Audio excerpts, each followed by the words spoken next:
Muito bem, vamos fazer aqui algumas considerações, né, relacionadas a essa solução que nós construímos aqui, para alterar o banco de dados de acordo com o que foi alterado no DER. A primeira consideração é em relação ao drop, é apagar campos, índices, tabelas, tá? A princípio nós não colocamos o drop aqui, e o conselho que fica é que você não coloque também o drop, tá? Porque apagou já era, né? Se o usuário não tiver backup, então você apaga um campo lá sem querer, né? Vai que você altera sem querer um campo, você apaga sem querer um campo lá no DER, tá?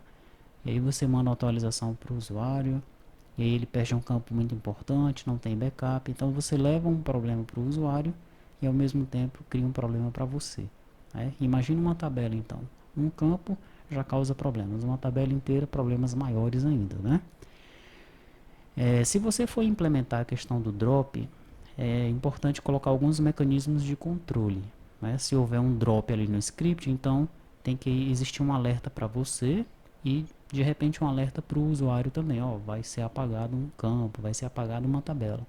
Então pense sobre isso, sobre essa questão de apagar campos, apagar tabelas, né? A princípio, a ideia é que você, se houver essa necessidade, aí sim que você de repente crie um script só para isso, específico para isso, mas no meio dos seus scripts de alteração é bom não envolver um drop, é bom não apagar tabelas e campos, tá? Ok, uma outra questão é em relação à alteração do nome de um campo, né? Então pode ser que você tenha lá um campo teste, que é para ser com S, mas lá no banco de dados está com X. E aí já está em produção, já está sendo utilizado e você percebeu esse erro e quer alterar, né? Não, vamos alterar de X para S. Nessa nossa lógica aqui, o que é que vai acontecer? Ele vai procurar pelo campo teste com S, não vai achar e vai criar um novo campo teste. E o campo teste com X vai ficar lá, né? Então, como é que nós vamos saber que o nome do campo foi alterado? Então fica aí essa consideração para você fazer, para você pensar se existe uma maneira de descobrir isso daí, tá? De saber qual é o nome anterior do campo, se o nome foi alterado ou se aquilo ali é um campo novo, né? Porque quando o script é gerado aqui pelo DB Designer, aí é o BAT,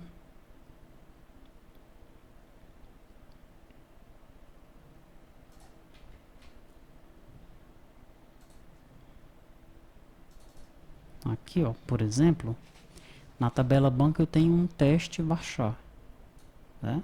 Mas digamos que esse teste aí está lá no banco com X, eu fiz foi alterar, né? E agora, como é que eu sei, a partir dessa informação, que isso não é um campo novo, é um campo alterado? Da forma como se encontra aqui, não tem como a gente saber, né? Será que tem como a gente gerar esse script com uma observação aqui, ó,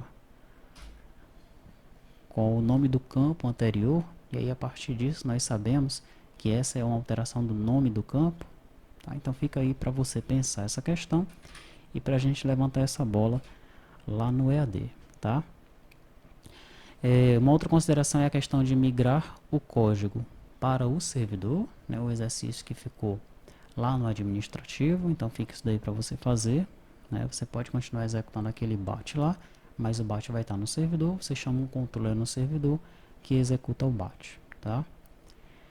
Um outro detalhe é a questão da segurança desse arquivo que será disponibilizado para o usuário, né? Se você for trabalhar da forma que nós mostramos aqui, então esse arquivinho vai chegar para o usuário assim, ó, ele vai poder ver os dados desse arquivo. Talvez fosse interessante, embora ele seja o administrador do sistema lá, que esse arquivo esteja encriptado, né? E aí quando a aplicação ela lê esse arquivo lá no ambiente do cliente, ela decifra o arquivo e procede com a devida atualização, tá?